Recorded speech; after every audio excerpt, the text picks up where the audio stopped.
Hello and welcome once again. In just a few hours from now, India votes in as many as 91 constituencies out of 543. Now, this is the first of 7 phases of elections, and this is known as that 48-hour silence period just before voting, which means political adverts on any social media platform are not supposed to circulate. So, no canvassing of votes, no influencing perceptions by political organizations.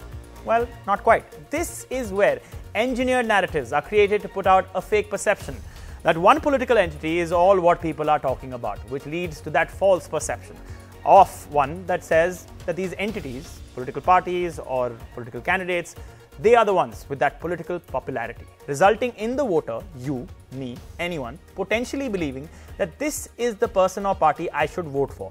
But today we explain how that engineered narrative is engineered or created, and also for this there are Twitter bots, really. Twitter bots who are swaying sentiments. To explain this on the show, to help us with all of this, is Ben Nimmo, a senior fellow for information defense at the Atlantic Council's Digital Forensic Research Lab, but also someone who once, very interestingly, walked from Canterbury, England to Spain for charity, carrying a trombone, and he'll tell us that story a little later, of course. Jiten Jain, who is a cyber expert and has always been a frequent commentator on our show. Thanks, Jiten, for being with us once more. And also joining us for the first time is Ali Khan Mahmoodabad, who is a political scientist, a spokesperson for the Samajwadi Party, and also a PhD from the University of Cambridge. Also somebody who has written an article in the Indian Express today titled The Gamification of Indian Politics. Very interesting. You must read it. So let's just get started. What are we talking about? It's very interesting.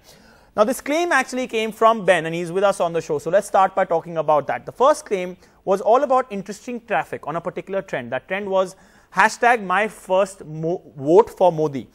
And what he talked about was that he showed this picture and he tweeted interesting traffic. And this picture actually has about 5 or 6 Twitter handles that are tweeting the exact same thing. And it's with this trend. So the trend is my first vote for Modi, giving you that perception that those who are first-time voters are actually interested in voting for Prime Minister Modi or the BJP. But is that really the case? He actually went ahead and tweeted more information where he then said this. Some interestingly busy accounts too. Check out Sweetie2925, whatever that is, and he says this account was created just yesterday, and it has already sent out 467 tweets already. Now, this is, of course, 18 hours ago that Ben had actually put out this information. So this is about day before yesterday. And what he's talking about is that this one account that was created 24 hours ago, in that much time, it has already sent out 400 plus tweets. But they're also just retweets. That is what he knows. And this is based on Twitter's own analytics, which is something that you and I both can do through this Twitternomy app. Now, she wasn't the only person. There was also another person, some Deepak, with the Twitter handle Deepak64155053. Of course, nobody knows what that number means. 173 tweets since the time of creation, very quickly, again, all right? Now, there was another particular hashtag that came out, and that was hashtag TN welcomes Modi. 1,803 times in the scan. That's about one tweet every 15 seconds for almost 8 hours of this one particular person. All right, the top posters were massively, posters were massively active. Those who were actually tweeting were very, very active. You know, every 15 seconds, can you put out a tweet for almost 8 hours? That is basically the job of a bot, is what he's indicating out here. And just to give you a sense of what we are talking about, now, both Twitter and Facebook have actually been taking down accounts, pages, and this is just information that we actually shared with you last week based on what Facebook had released, that they've taken down 687 pages of the Congress and 15 pages and groups that are related to an organization called Silver Touch, which has pro-BJP content. But in essence, this basically meant that there were a lot more pro-BJP accounts of followers that were taken down as opposed to the Congresses. But basically, it reflects right now that there was action that was taken by Facebook. Similarly, in the past few months and years, really, Twitter has also done a lot. Let's just explain that to you. Twitter has deleted approximately 10 lakh fake accounts per day. That's what we have come to understand. Twitter has suspended 7 crore fake accounts in May, June of 2018 alone. And Twitter has reduced the max accounts. This is just latest information. The max accounts one can follow per day from 1,000 to 400. So if I join Twitter today, I can only follow 400 accounts and not 1,000, which was the case earlier. So now Ben also says, very interestingly, He says, given how much effort Twitter is putting into stopping artificial manipulation, someone out there may be thinking the best way to avoid it would be to stand a batch of new accounts up, run them until they're busted and start over. And this is the basic point. What he's saying is that those who are involved in this engineered narrative, they are coming up with accounts every day. Those accounts are being taken down by Facebook and Twitter, and still they are continuing to do what they're doing because they're just coming up with another account which is doing the same thing. That is the basic point out here. And this is not just happening with pro-BJP accounts. This is happening with Congress accounts also. And you can see that, or Congress, or well, the opposition accounts, whoever it is. He says, Ben, in this tweet, he reflects on the other side, hashtag go back Modi, negative against the BJP, of course. The figures are relatively less wild, but still characteristic of attempted manipulation. 50,000 tweets from just about 7,000 accounts, over 16,000 tweets from the 50 most active posters. And this was more subtle, but not that much. But really tells you everything you need to know. And just to make it clear how Ben has come up with this, why is he credible, why are we talking about what one particular person on Twitter has shared? Well, he's credible simply because he is somebody associated with the Atlantic Council's DFR lab, and that is well known across the world. This lab is a digital forensic research lab. It catalyzes a global network of digital analysts that follow conflicts in real time. All right, and their basic mission is to identify, expose, and explain disinformation where it occurs. And they actually call themselves, very interestingly, hashtag digital Sherlocks. So they are credible. They are known across the world. Their stories are taken at all times. So I just want to start with Ben. Ben, if you could tell me what is it that I've missed as I've tried to dumb what you've said down for anyone who's watching, to explain it to them in a simple manner. What do you think we've missed first? I think the one thing that's missing is we talk a lot about Facebook and Twitter because they're most public in what they're announcing. Facebook announced the big takedown last week. Twitter has ongoing takedowns of bot accounts. But it's really on every platform you're seeing this, and it's always the same thing. Like you said, it's trying to create a false narrative. But you'll see the same thing on Instagram a lot. Particularly, you'll get anonymous-looking accounts which share loads of political memes and nothing else. But there's a really big concern about WhatsApp and the kind of content that's being shared there. Yeah. So it's really. And tell me why you can't monitor this on. Tell me why you can't give us the same finding on WhatsApp. So on WhatsApp, it's an encrypted platform. Yeah. And WhatsApp will tell you that the whole point of WhatsApp is that not even WhatsApp itself can read what you're sharing. So we don't know what's going on basically on WhatsApp. WhatsApp is a big black hole, and the only way you can really get a handle on what's happening there is you actually ask people, if you see a strange-looking story, send it in.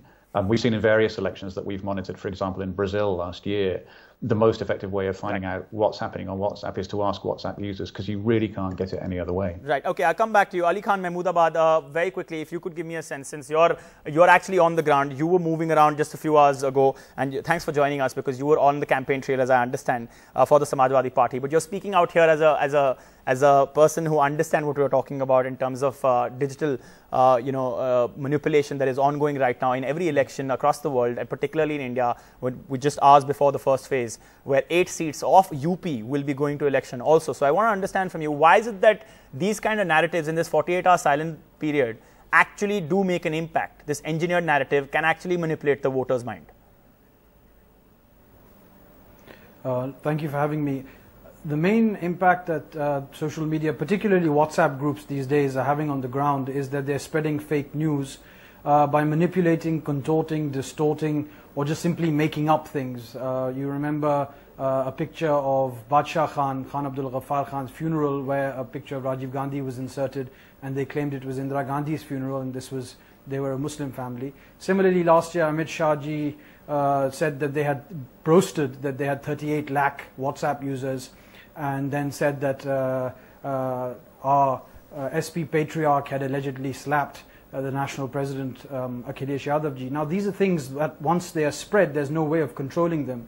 And essentially, the big disaster for democracy and for the electorate that is playing out on the ground is our choices being affected, because people, by putting out these fake news, by distorting and contorting facts, are taking away the ability of people to choose. If you have the power, if you have the money, if you have the depth in terms of WhatsApp. Right. Okay, Ali, we know that. We just want to be very specific about these trends. How do these trends impact the voters? What I'm trying to ask you about, because what happens is that when there is this 48-hour silence period, no political leader in the place where there's an election about to happen or voting about to happen, they are not saying anything. So it's like empty space. But at the end of the day, there are these, these trends online, and they are being seen, and they are giving that picture that a particular party's narrative is popular, which is why this person or party is popular, which is why we should vote for them. Now, I just want to understand from you, on the ground, is it really having an impact? Well, I mean, look, Twitter and Facebook have limited impact in terms of hashtags, and the manner in which the audience which Twitter users have are largely urban. They don't have rural penetration. But the things that are spread through Twitter, through second or third party accounts, those do end up having taken screenshots. They're sent across WhatsApp groups on the ground. And it's very hard to measure what kind of impact they have, but one can certainly say that these movements, these pushes, which are financed through money, do influence choice. They take away, actually, people's fundamental choice by manipulating information. Okay. All right. Jiten, if I could bring you in right now. Jiten, I want to understand from you. I'll come back to you, Ali Khan Mahmoodabad. But Jiten, you've been talking about this for ages. I know that. But I just want to understand from you, when we are so close to elections, when voting is about to happen, what is your take on all that's happening on Twitter? And do you agree that it's not having any impact on rural India? Or do you think that the media picks up these narratives on Twitter, on Facebook, and then translates them into news articles, Hindi articles, that are eventually then read by those voters in rural areas?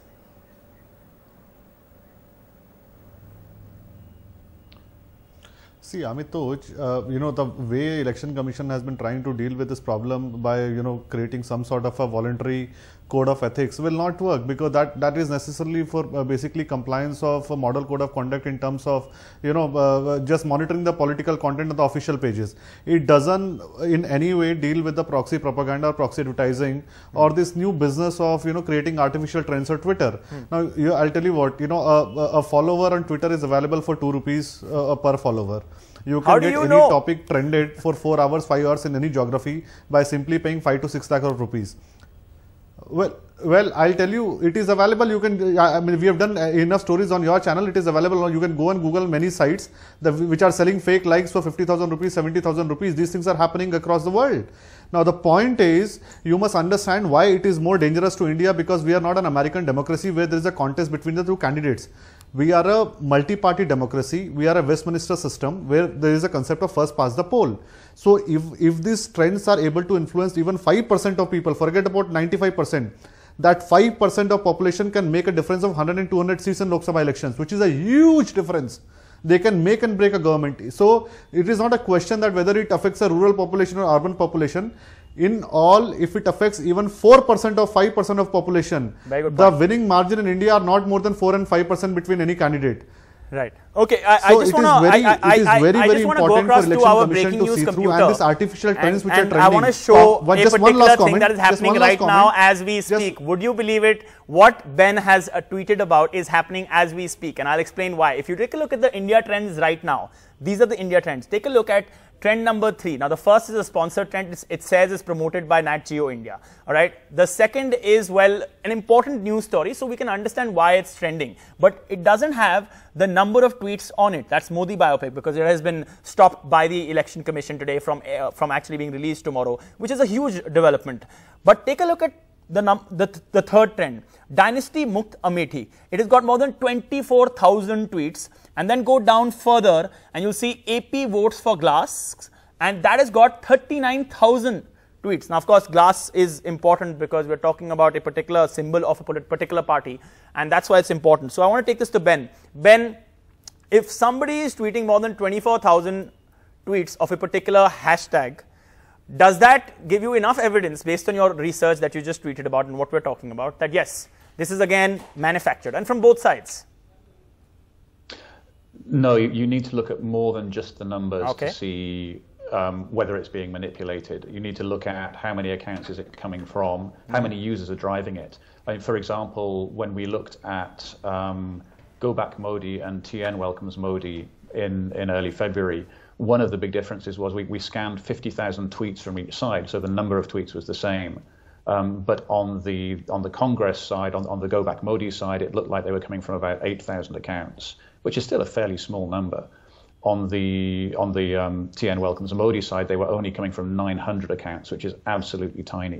Okay. So you need to be looking at many different indicators to see exactly whether it's being gamed or not. All right. The reason I'm asking about, and I wanted to, I was implying that this is also gamed, and you can help me with this, is that why would anyone come up with a hashtag that says Dynasty Mukt Amethi? I'll come to you, Jiten. Which have come in.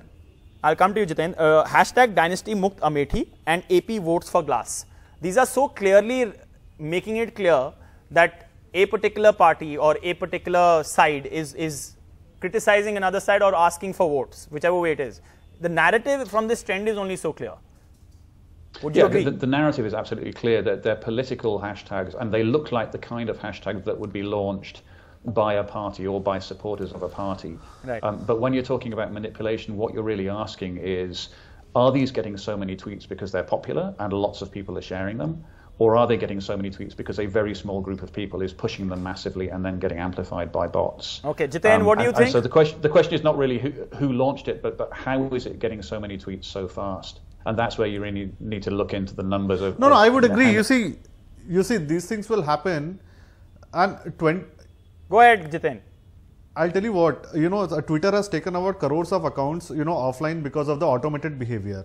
Now, the number of bots or these fake accounts which are available on Twitter are not even 5%. So, the numbers what you're seeing is 24,000 or 25,000 tweets.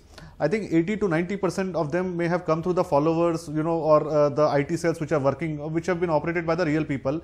However, the 20 to 25% tweets may have come from the disposable bots, which are created today, which are disabled by Twitter tomorrow, but within 24 hours, they will do the enough retweeting and damage to create an artificial trend.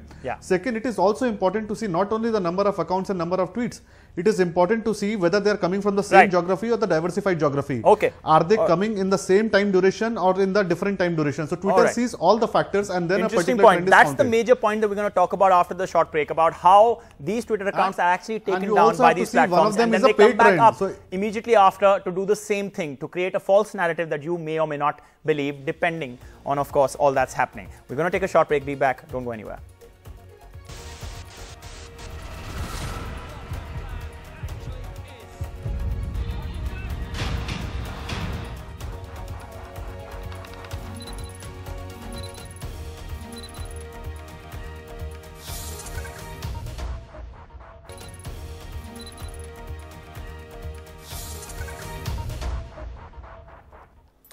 Welcome back. We are trying to understand how there's an engineered narrative in this 48-hour silent period when just hours left for people to go ahead and vote in 91 constituencies. Take a look at where all India will be going to elections in the first phase, April 11th. We're talking about all across India, 91 seats, 20 states. It's from, Andhra Pradesh, Telangana, UP, Maharashtra, everywhere really it's happening. Okay, now, why are we telling you this? We're telling you this because this is a silent period. You will not hear a political party or politician in your area saying anything, all right? Because they're not allowed to. That's what is the 48-hour silent period. But at the end of the day, there's something happening on social media, which is not directly related to these political parties or candidates, but it is, visibly, quite clearly, or at least if you take it as a hunch or a hint, if you don't have any evidence, because you still have to do so much research on it, it's indicative of the fact that yes, there are people who are generating this information that is reflecting a certain narrative to you. So I want to go to Ali Khan Mahmoodabad, who is in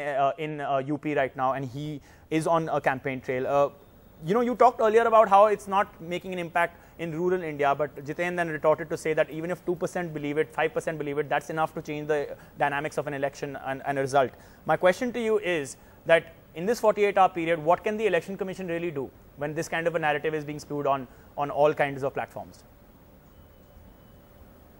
Well, frankly, I mean, the Election Commission itself has been using images of the army to ask people to come out and vote. So that aside, where the very integrity of the Election Commission is in question, it's very important for the Election Commission to collaborate closely and have the cooperation of social media giants like Facebook, WhatsApp is their entity, and Twitter. Right. And we are as a political party, we are all for political discourse, conversation, as long as it's Okay, fueled all right. by people organically. Okay, But okay, what is happening is that a huge amount of money is being spent Amitosh, I'm through sorry. third-party handles, Amitosh, through I'm sorry. third-party bots. Okay, Jiten, go ahead. Jiten, go ahead with your final point. We have no time. You know, I strongly, you know, all of us and I especially strongly believe, you know, object to the statement that integrity of election commission is under question. Sorry, I don't agree with this, and I think such kind of behavior and language can be avoided.